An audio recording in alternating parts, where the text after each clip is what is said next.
नमस्कार, मैं हूं संजय शर्मा। आप देख रहे हैं 4 PM news network. Modi ji का दिल इलू इलू करने लगा है। विदेश में गए हैं तो कह रहे हैं कि पता नहीं कौन लोग होते हैं जो इस तरह हिंदू मुसलमान का फसाद खड़ा करते हैं। भारत के लोगों के लिए कह रहे हैं। अब देखो, विदेशों में तो मुसलमान हिंदू कितने प्यार से रहते हैं। इसे कहते हैं 100 डिग्री का टर्न, 100 डिग्री का टर्न। एकदम दिल बदल जाना, एकदम दिल प्यार से भर जाना। अब लोग कह रहे हैं कि मोदी जी को हिंदुस्तान में आके कौन सा इंजेक्शन लग जाता है जो कहने लगते हैं कि ये जो कांग्रेस सत्ता में आ गई तो ये मुसलमानों को आरक्षण दे देंगे, मुसलमान आपकी टोटी खोद के ले जाएंगे, टोटी खोल के ले जाएंगे, मुसलमान आपकी बकरी चुरा के ले जाएंगे। पता नहीं मुसलमान क्या क्या करेंगे। भाषण में हमने सुना था कि आपके गहने बेच के मुसलमानों को दे देंगे। इस तरह की तमाम बातें उन्होंने मंच पे करी। मुसलमानों के खिलाफ जितना जहर उगल सकते थे उतना उगला। लेकिन विदेश में जाके कह रहे हैं पता नहीं वो कौन से लोग होते हैं जो हिंदू मुसलमान के बीच में फसाद खड़ा करते हैं। और सही कह रहे हैं, हम वो मोदी जी नहीं थे जो कहते थे कि कपड़ों के आधार पे आदमी की पहचान हो जाती है। वो कोई और मोदी जी होंगे। एक बार जब वो अकबर बादशाह निकल के जा रहे थे तो एक आदमी आया शाम को। उसने देखा अकबर बादशाह जा रहे हैं और नशे में धुत्ता उसने खड़े होकर अकबर बादशाह को बड़ी माँ बहन की गाली बकी। अकबर सैनिक लग के अकबर ने रोक दिया। सुबह उसको बुलाया। सुबह उससे पूछा, हाँ तुम कल मैं जब रात को निकल के जा रहा था तुम कुछ कह रहे थे। उसने हाथ जोड़े। बोला, हजूर वो रात वाला तो दूसरा था। रात वाले को तो होश ही नहीं था। मैं तो आपको अकबर महान है, मैं कैसे करूंगा। तो मोदी जी दारू वारू तो नहीं पीते, लेकिन मोदी जी विदेश में जाके उनको लगता है कि हिंदू मुसलमान बहुत प्यार से रहने चाहिए। अच्छी बात है, सुबह का भूला शाम को घर आ जाए। उसे भूला नहीं कहते, लेकिन वास्तव में आ जाए। अभय दुबे जी तो इस बात को मानने को तैयार नहीं है। मैंने उनसे बातचीत करी, लेकिन वो मानने को तैयार नहीं है कि वो कह रहे हैं इसमें भी नाटक है। और उन्होंने फिर संघ की और बीजेपी की कस के बैंड बजा दी। उन्होंने इस बात पे भी सवाल उठाया कि किस तरह उत्तर प्रदेश में जाति को देख देख कर एनकाउंटर किए जा रहे हैं। और बहुत बड़ा बवाल मच गया है कि एक यादव को एनकाउंटर कर दिया गया सुल्तानपुर डकैती में, और बाकी कुछ जाति विशेष के लोगों को टांग में हल्की फुल्की गोली मारी जाती है और ठीक कर दिया जाता है, अस्पताल में एडमिट करा दिया जाता है। अखिलेश यादव ने सवाल उठा दिया। बहुत तीखी बातचीत है, आप जरूर सुनिएगा, अपनी राय से अवगत कराइएगा। चलते हैं अभय दुबे जी के पास। 4 PM न्यूज नेटवर्क में स्वागत है आपका अभय दुबे जी। आज मुझे प्रधानमंत्री जी बड़े अच्छे लगे। विदेश में जाके वो सवाल कर रहे थे कि ये कौन लोग हैं जो हिंदू मुसलमान के झगड़े लगाते हैं। देखिए, यहाँ विदेशों में कितने प्यार से रहते हैं हिंदू मुसलमान, और पता नहीं भारत में ऐसे कौन से लोग हैं जो हिंदू मुसलमान के झगड़े लगाते हैं। प्रधानमंत्री का इतना हृदय परिवर्तन हो गया है, कितनी अच्छी अच्छी बातें करने लगे हैं। मुझे लगता है कि अब उनको नोबेल पुरस्कार मिल जाना चाहिए कि आखिर देश का इतना बहादुर प्रधानमंत्री, इतने प्यार की, इतनी अहिंसा की, इतनी सात्विक बातें कर रहे हैं। तो अब देश के लोगों को मानना चाहिए कि प्रधानमंत्री जी बदल गए हैं। वो इस बात की चिंता कर रहे हैं कि भारत में ऐसे कौन से लोग हैं जो हिंदू मुसलमान का झगड़ा लगा रहे हैं। आपको क्या लगता है, विदेश से जो बात की है प्रधानमंत्री जी ने कि भारत में पता नहीं कौन से लोग हैं जो हिंदू मुसलमान करते हैं, विदेश में देखो कितने आराम से रहते हैं, इसके पीछे प्रधानमंत्री का अंदर से कोई ज्ञान आया होगा प्रधानमंत्री जी को। प्रधानमंत्री जी को लगा कि अब प्यार की बातें होनी चाहिए। कारण क्या है, क्यों ऐसी बातें की होंगी उन्होंने? संजय जी, आपको याद होगा कि जब लोकसभा चुनाव की मुहिम चल रही थी और प्रधानमंत्री प्रतिदिन मंच से मुसलमान विरोधी बातें कह रहे थे, हिंदुओं को वो उकसा रहे थे कि आपका आरक्षण छीन के मुसलमानों को दे दिया जाएगा, आपकी बहनों के मंगलसूत्र और उनका सोना चांदी मुसलमानों को दे दिया जाएगा, आपके घर का एक कमरा दे दिया जाएगा, आपकी 2 टोंटियों में से 1 टोंटी मुसलमान को दे दी जाएगी, आपकी एक भैंस मुसलमान को दे दी जाएगी। ये सब जो बातें कर रहे थे, इसी के साथ साथ वो अपने गोदी पत्रकारों को दिए गए इंटरव्यू में ये भी कह रहे थे कि वो दिन तो कभी आ ही नहीं सकता जब मैं हिंदू बनाम मुसलमान करूं। आपको याद आया होगा, तब भी उन्होंने इसी प्रकार की दो तरफी बात कही थी। अभी भी देश में भारतीय जनता पार्टी मुसलमान विरोधी मुहिम पर निकली हुई है। 2024 के चुनाव के बाद से भारत भाजपा के जितने भी समर्थक पत्रकार हैं, उसमें कई यूट्यूबर्स भी हैं, वो खुलेआम मुसलमानों को गाली दे रहे हैं। भारतीय जनता पार्टी के प्रवक्ता, आधिकारिक प्रवक्ता, जो माथे पर टीका लगाकर और चंदन लगाकर टीवी पर अवतरित होते हैं, वो मुसलमानों के खिलाफ घृणा का प्रचार कर रहे हैं। बहुत बड़े पैमाने पर मुसलमानों के खिलाफ घृणा का, हिमाचल प्रदेश में किसी मस्जिद के, किसी तथाकथित मस्जिद के क्या कहते हैं उसको, अवैध निर्माण के खिलाफ एक बड़ा आंदोलन छेड़ दिया गया है। तो पूरी तरीके से भारत की राजनीति कैसे हिंदू बनाम मुसलमान हो, भारतीय जनता पार्टी उसमें नियोजित रूप से लगी हुई है, क्योंकि इन्हें इसके अलावा राजनीति करने का और कोई तरीका आता नहीं। लेकिन अगर ऐसा मोदी जी हमेशा दो तीन तरह की दोहरी जुबान में बोलते हैं। मोदी जी हमेशा दोहरी जुबान में बोलते हैं। लोकसभा चुनाव के दौरान उन्होंने दोहरी जुबान में बोला और अब विदेश में जाके वो अपना एक लिबरल, एक उदार चेहरा पेश करने की कोशिश करते हैं मोदी जी हमेशा। क्योंकि अच्छा, ये जब तक बताइए अगर वो ऐसा नहीं करेंगे, अगर वो ऐसा नहीं करेंगे तो अंतर्राष्ट्रीय स्तर पे उनकी बड़ी निंदा होगी। अच्छा, ये बताइए कि आप प्रधानमंत्री कहते हैं कि 140 करोड़ देशवासियों का विश्वास, सबका साथ, सबका विकास। तो ये सब बातें क्या झूठी हैं जो ये बातें करते हैं प्रधानमंत्री जी? इसमें कोई शक है भाई, वो तो अगर प्रधानमंत्री प्रेस कॉन्फ्रेंस नहीं करते, अगर ना भारत में करते ना विदेश में करते, अगर विदेशों में प्रेस कॉन्फ्रेंस कराएंगे तो वहां के पत्रकार पूछेंगे कि आपकी पार्टी जो पूरे राष्ट्र की नुमाइंदगी करने का दावा करती है, वो मुसलमानों को राजनीतिक नुमाइंदगी देने के लिए तैयार क्यों नहीं है? आपकी पार्टी मुसलमानों को टिकट क्यों नहीं देती? ये सवाल देश में तो उनसे मोदी से कोई पूछता नहीं, क्योंकि प्रेस कॉन्फ्रेंस ही नहीं करते। उनके प्रवक्ता इस बात की कोई परवाह नहीं करते, और राष्ट्रीय स्वयंसेवक संघ के प्रचारक कहते हैं कि जिस दिन मुसलमान हमारी तरीके से सोचने लगेंगे, हम उनको टिकट भी देना शुरू कर देंगे। मोदी जी जैसे ही विदेश में प्रेस कॉन्फ्रेंस करेंगे, उन्हें इन सवालों का सामना करना पड़ेगा। एक बार यूएन के अंदर उन्होंने कुछ पत्रकारों के सवालों का सामना किया था, तब उनसे पूछ लिया गया था कि आपके यहाँ जो मुसलमान विरोधी हिंसा होती है, लिंचिंग होती है, सब सवाल उनसे पूछ लिए गए थे। उसके जवाब में उन्होंने बड़े बनाऊ तरीके से, वो तो बनाऊ तरीके से बोलने में बहुत माहिर है ना मोदी जी, उन्होंने बनाऊ तरीके से कह दिया था कि भाई भारत तो एक ऐसा लोकतंत्र है जो दुनिया का सबसे बड़ा लोकतंत्र है, यहाँ सब लोग मिलजुल कर रहते हैं। इस प्रकार की बातें करके वो पतली गली से निकल गए थे। तो मोदी जी से ये सारे सवाल तो अभी पूछे जाने बाकी हैं, और ये सवाल कब पूछे जाएंगे, कब पत्रकारों को, हमारे आपके जैसे लोगों को मौका मिलेगा, हमें नहीं पता। क्योंकि वो बहुत चालाकी के साथ पहले दिन से ही पत्रकारों के एक फ्री एंड फेयर, खुली और मुक्त प्रेस कॉन्फ्रेंस करने से लगातार बचते रहे हैं, और वो कभी भी ये नहीं करेंगे, क्योंकि अगर वो करेंगे तो बीच में गुस्से में उठ के चला जाना पड़ेगा। ठीक उसी तरह से करण थापर के इंटरव्यू में वो उठ के चले गए थे। अच्छा, राष्ट्रीय स्वयंसेवक संघ भी मुसलमानों को जोड़ने की पहल करता है। एक इंद्रेश जी हैं, वो मुस्लिम मंच बना लेते हैं। तो ये पहल क्या केवल नाटक करने के लिए होती है, ड्रामा करने के लिए होती है?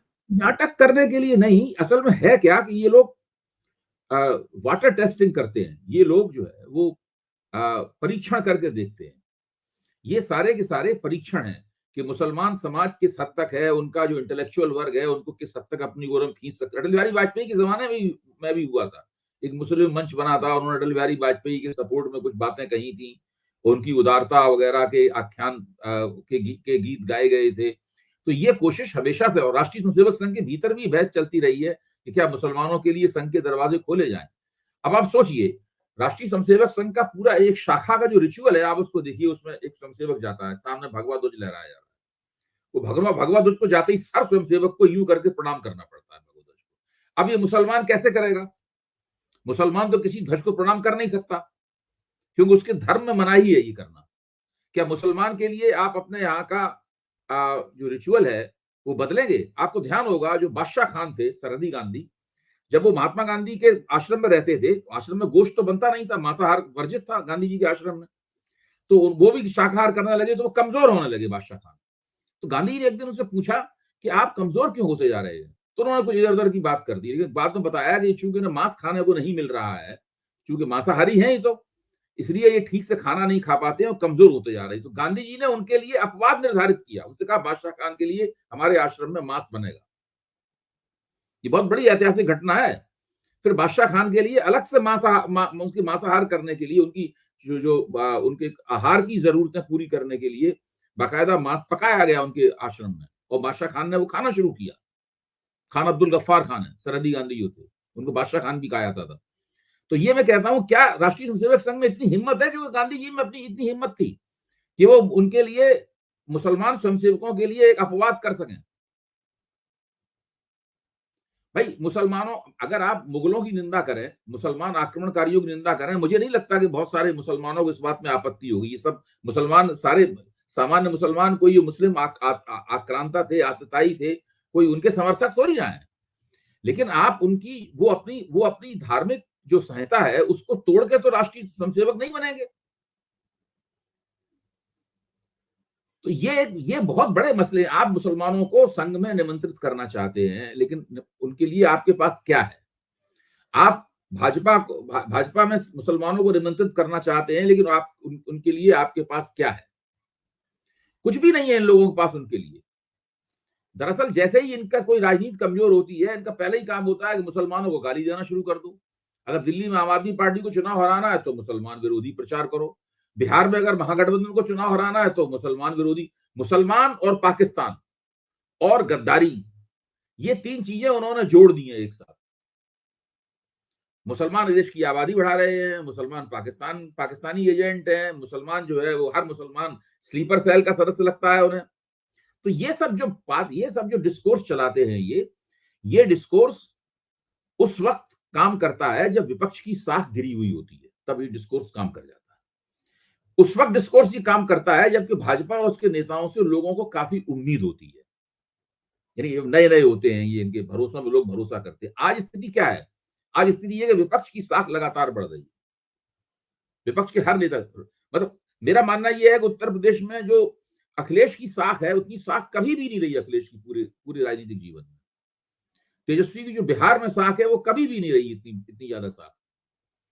राहुल गांधी की सारे देश में जो साख बढ़ी है, ऐसी कभी भी नहीं रही। इस वक्त विपक्ष के सारे नेता जो हैं वो उठान पर है। दूसरे, अर्थव्यवस्था का प्रबंधन पूरी तरह बिगड़ गया है। लोग महंगाई और बेरोजगारी के कारण मनी मन बहुत ही नाराज हैं, बहुत गुस्से में हैं।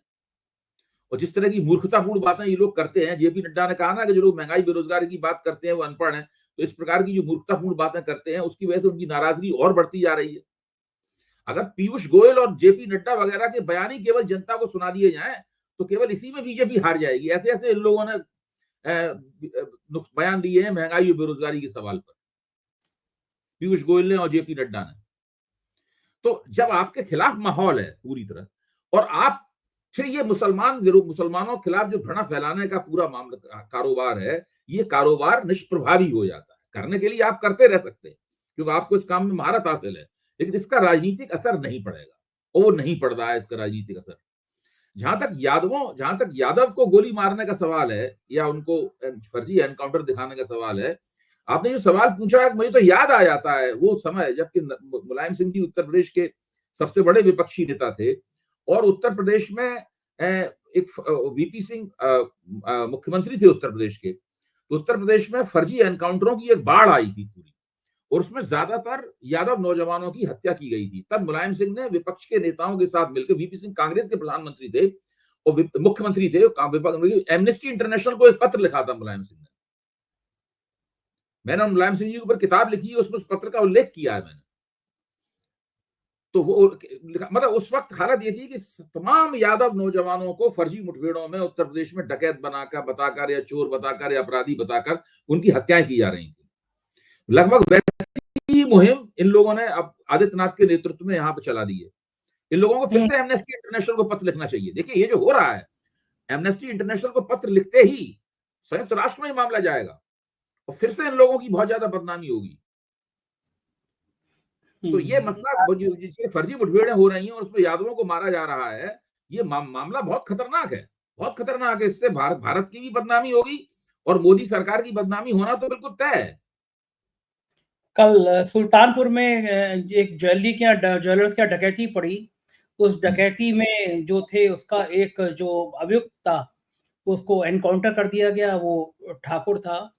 और बाकी, सॉरी क्षमा कीजिएगा, जिसको एनकाउंटर कर दिया गया वो यादव था, मार दिया गया। जिसने सरेंडर किया या जिनकी हल्की फुल्की टांग में गोली लगी वो सब, उनमें से कुछ लोग ठाकुर थे। तो अखिलेश यादव ने बहुत कड़ी प्रतिक्रिया दी। अखिलेश यादव ने कहा कि जाति देखकर मार दिया गया। और क्या बाकी लोग जो थे, 2017 के बाद से आप देखिए, 2017 में भारतीय जनता पार्टी ने एक खुफिया नारा दिया था जो मंच से नहीं लगाया जाता था। 2017 के चुनाव में 3 जात के खिलाफ सब जात, यादव जाटव और मुसलमान। यादव जाटव और मुसलमान के खिलाफ उसका बहिष्कार करो, और उसके खिलाफ एक बड़ी हिंदू एकता बनाने में ये कामयाब। कौन से सन में दिया गया था ये? कब की बात है? 2017 के चुनाव में।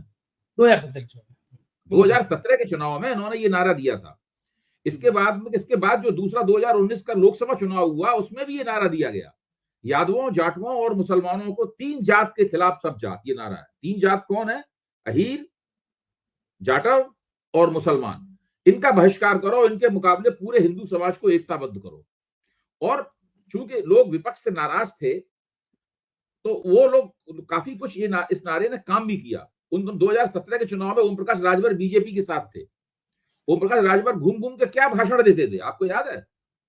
कि मुर्गी कहीं भी नाचे लेकिन उसका अंडा जो है वो चमरोटी में गिरता है। वो बहुजन समाज पार्टी के खिलाफ नारा था। तो ये इस तरह के मुहिम चला के ये लोग चुनाव जीते हैं। इन लोगों का काम ही है किसी एक बिरादरी को अलग करके, अलग छांट के उसके चेहरे पे उसको बदनाम करना और उसके खिलाफ जनता की गोलबंदी करना। ये समाजों को बांटने में, जातियों को बांटने में, सब हरियाणा में पूरी राजनीति क्या है इनकी? जाट हिंदू नहीं है। सही बात। पूरे हिंदू समाज, जाट कौन है? हिंदू है। उनसे बड़ा हिंदू कौन है? पूरे हिंदू समाज को 2 हिस्सों में बांट दिया इन्होंने वहां पर। तो सत्ता प्राप्त करने के लिए भारतीय जनता पार्टी किसी भी हद तक जा सकती है, कोई भी घिनौना काम कर सकती है। और ये काम ये लोग बिना, देखिए, कभी भी हरियाणा में खुल के मन से तुरंत नारा देंगे कि हम जाटों के खिलाफ चुनाव लड़ रहे हैं। तो जाट बनाम जाट तो एक खुफिया नारा है ना, भाई जाटों के खिलाफ एकजुट हो जाओ सब लोग। इसी तरह उत्तर प्रदेश में यादवों के खिलाफ सब लोग एकजुट हो जाओ, जो मुसलमान यादवों और जाटों के खिलाफ, ये लोग हमें वोट देते नहीं, इनके खिलाफ एकजुट हो जाओ। बहुत ही घिनौनी पार्टी है ये। लेकिन मुझे बताइए कि इस समय अखिलेश यादव और योगी आदित्यनाथ के बीच बहुत तीखी तलखी रोज हो रही है। अखिलेश यादव ने कहा कि जो बुलडोजर चलाते हैं स्टीयरिंग पता नहीं दिल्ली कब बदल दे, और ये भी कह दिया अखिलेश यादव ने कि अब सरकार आ रही है, सारे बुलडोजर का रुख गोरखपुर की तरफ होगा। इस तरह की चुनौती कभी देते नहीं थे अखिलेश यादव योगी आदित्यनाथ को, लेकिन अब इतना ये सब जगह हो रहा है। अब महाराष्ट्र में नहीं हो रहा है। महाराष्ट्र में जब शिवाजी की प्रतिमा गिरी तो जब विपक्ष ने मार्च किया तब एकनाथ शिंदे की तस्वीरों पर उद्धव ठाकरे ने अपने हाथ से चप्पलें बरसाई। ये सब जगह हो रहा है।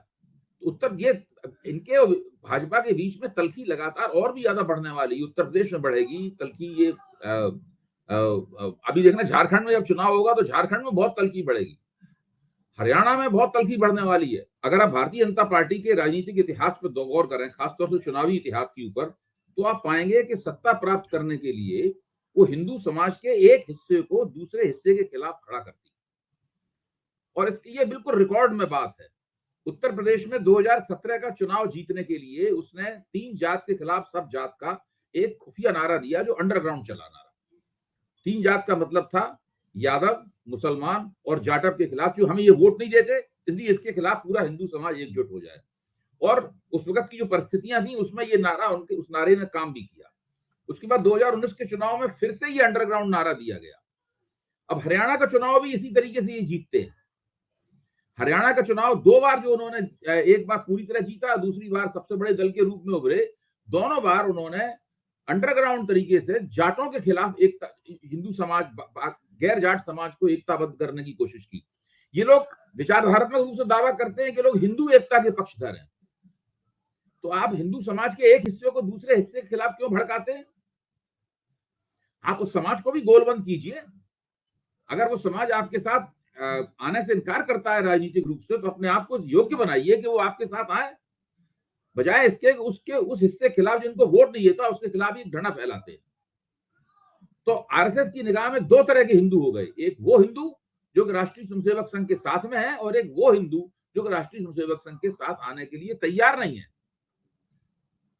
तो ये जो पूरे हिंदू समाज को 2 हिस्सों में बांटने की इनकी जो रणनीति है, ये किसी खास परिस्थितियों में कामयाब हो जाती है, लेकिन हमेशा कामयाब नहीं होती।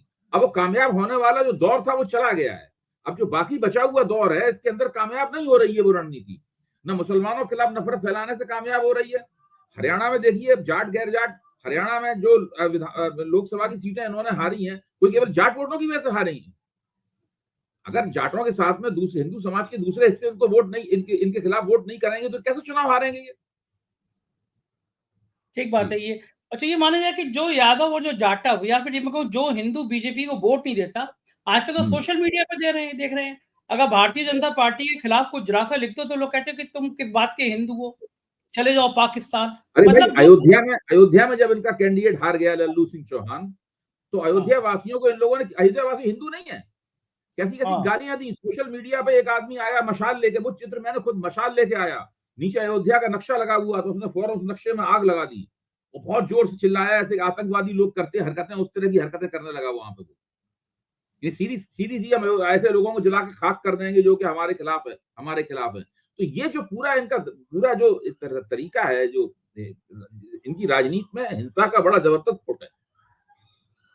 अच्छा, ये जो हिंसा करते हैं, ये इनको समझ नहीं आते कि ये अब बाकी पिछड़ी जातियाँ भी समझ रही हैं कि पिछड़ी जातियों में गैप करो, फूट डालो, राजनीति करो।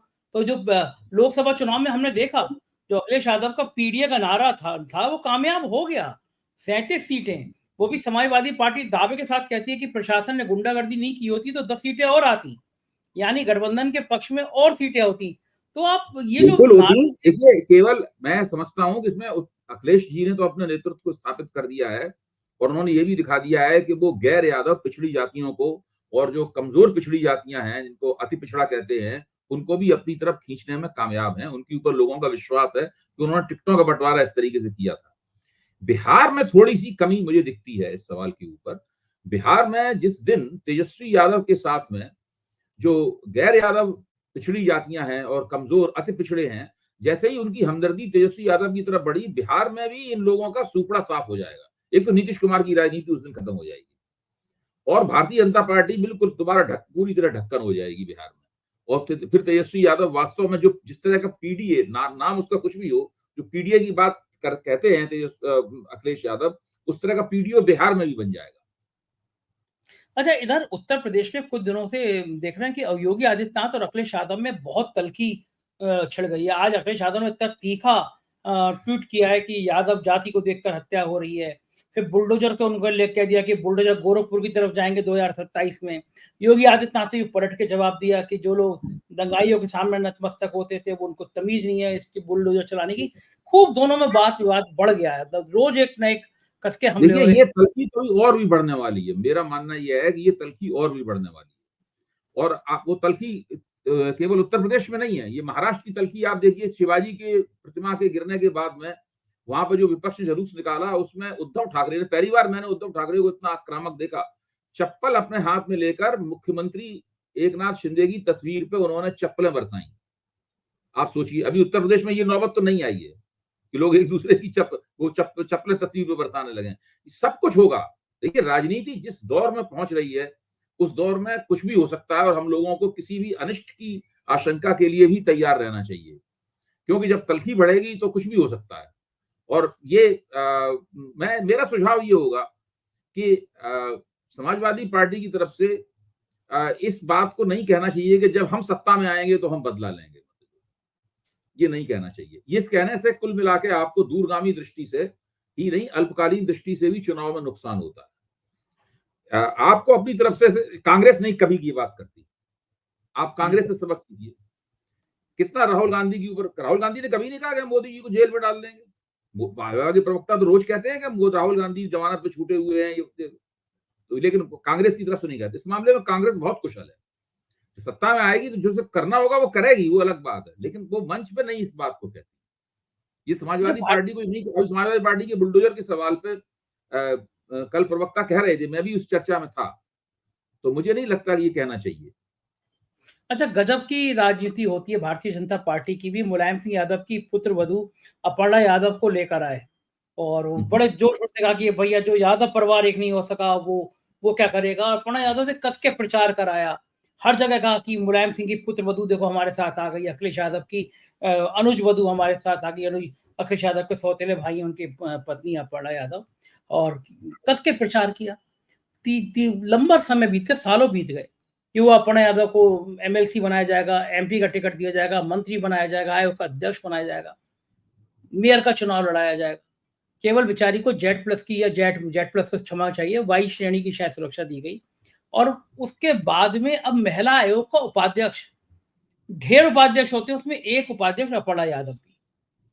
भारतीय जनता पार्टी इनमें बड़ी मजाक उड़ रही है अपर्णा यादव की कि आप मुलायम सिंह के एक इशारे पे लोग मंत्री बन जाया करते थे, उनकी पुत्र वधू होके आप सालों यादव परिवार को ही कोसने के बाद क्या बनी, महिला आयोग की उपाध्यक्ष।